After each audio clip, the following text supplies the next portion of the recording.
Hello friends, welcome back to my channel Pinky's রান্নাঘরে সবাইকে স্বাগত। আজকে আবার চলে এসেছি একটি নতুন রেসিপির সাথে। আজকের রেসিপি উচ্ছের ঝাল। গরমকালে কিন্তু এটা খুবই খেতে ভালো লাগে, টেস্টি লাগে ও শরীরের পক্ষে খুব উপকারী। তো ভিডিওটা অবশ্যই প্রথম থেকে শেষ অবধি দেখবে। দেখে ভালো লাগলে অবশ্যই লাইক কমেন্ট শেয়ার করতে ভুলো না। আর এরকম নতুন নতুন রেসিপি কিন্তু তোমরা পেয়ে যাবে, তাই অবশ্যই আমার চ্যানেলটা সাবস্ক্রাইব করে নেবে। আর যারা ফেসবুক পেজ থেকে দেখছো তারা অবশ্যই চ্যানেলটা ফলো করে নিও। তো দেখো, প্রথমে উচ্ছেগুলো নিয়ে নিয়েছি। এগুলোকে ভালো করে এরকম আস্ত গোটা অবস্থায় কিন্তু ভালো করে ধুয়ে নেব। ভালো করে ধুয়ে নিয়ে তারপরে কিন্তু এটা পিস পিস করে কেটে নিতে হবে। মানে বেশি ছোট ছোট পিস করব না, দেখতেই পাবে তোমরা। দেখো এই যে কেমন পিস করে কেটে নিয়েছি, লম্বা লম্বা করে। তো চলো রান্নাটা শুরু করি। কড়াই এখানে বসিয়ে দিয়েছি। কড়াইতে দিয়ে দিচ্ছি সাদা তেল। তোমরা চাইলে সর্ষের তেলও করতে পারো। তেলটা গরম হয়ে গেছে। এবার উচ্ছেগুলো প্রথমে একটু হালকা করে ভেজে নেব, খুব কড়া করে ভাজার দরকার নেই। 2 থেকে 3 মিনিট মতন এরকম শুধুই ভাজবো, কোনো নুন হলুদ দেবো না। এরকমভাবে ভেজে নেবো। এই দেখো ভাজা ভাজা হয়ে গেছে উচ্ছেগুলো। একদম দেখতে পাচ্ছ সিম্পল ভেজেছি, কোনো লালচে লালচে ভাব কিন্তু হয়নি। নামিয়ে নেব। কড়াইতে ওই তেলের মধ্যে দিয়ে দিলাম একটা শুকনো লঙ্কা, দিয়ে দিচ্ছি এটা হচ্ছে রাঁধুনি। এর গন্ধটা কিন্তু হেভি লাগে এই উচ্ছের ঝালের রেসিপিটাতে দিলে। তারপরে দিয়ে দিলাম লম্বা লম্বা করে কেটে রাখা আলু। খুব বেশি বড় বড় রাখিনি, আবার খুব একটা ছোট ছোটও কাটিনি, মিডিয়াম সাইজের কেটেছি। দিয়ে দিচ্ছি স্বাদ অনুযায়ী নুন, দিয়ে দেবো স্বাদ অনুযায়ী হলুদ গুঁড়ো, দিয়ে ভালো করে মিশিয়ে নেব।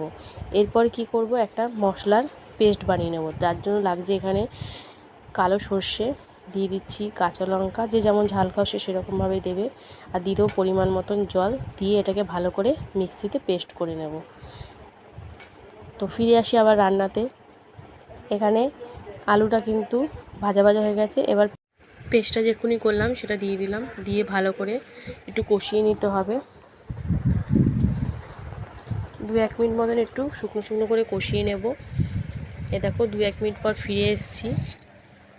ফিরে আসার পর এবারে আমি এতে ভেজে রাখা উচ্ছেগুলো দিয়ে দেব, দিয়ে ভালো করে আবার নাড়াচাড়া করে নেব। এই রেসিপিটা কিন্তু খুব তাড়াতাড়ি হয়েও যায়, আর গরম গরম ভাত বা রুটির সাথে কিন্তু দারুণ লাগে। দিয়ে দিচ্ছি জল পরিমাণ মতন। যেহেতু আলুটা একটু ভাজা হয়ে গেছিলো, উচ্ছেটা একটু ভাজা ভাজা আছে, তাই সামান্য একটু জল দিলেই হবে। তো যেটা বলছিলাম, দিয়ে দিচ্ছি সামান্য একটু চিনি। এটা অপশনাল, তোমরা চাইলে দিতেও পারো, না দিতেও পারো। যারা সুগার পেশেন্ট তারা কিন্তু এটা খেতে পারো। শুধু উচ্ছে দিয়েও কিন্তু ঝাল করলে ভালো লাগে খেতে। এবারে আমি এটাকে ঢাকা দিয়ে 5-7 মিনিট মতন রান্না করব লো ফ্লেমে। দেখো 5-7 মিনিট পর ফিরে এসেছি। এবার দেখে নেব আলু ঠালুগুলো ভালো করে সিদ্ধ হয়েছে কি না। দেখেছো, ঢাকা দেওয়াতে আর লো ফ্লেম করাতে কিন্তু জলটা অনেকটাই রয়ে আছে। এবারে আবার ভালো করে নাড়াচাড়া করে নেব।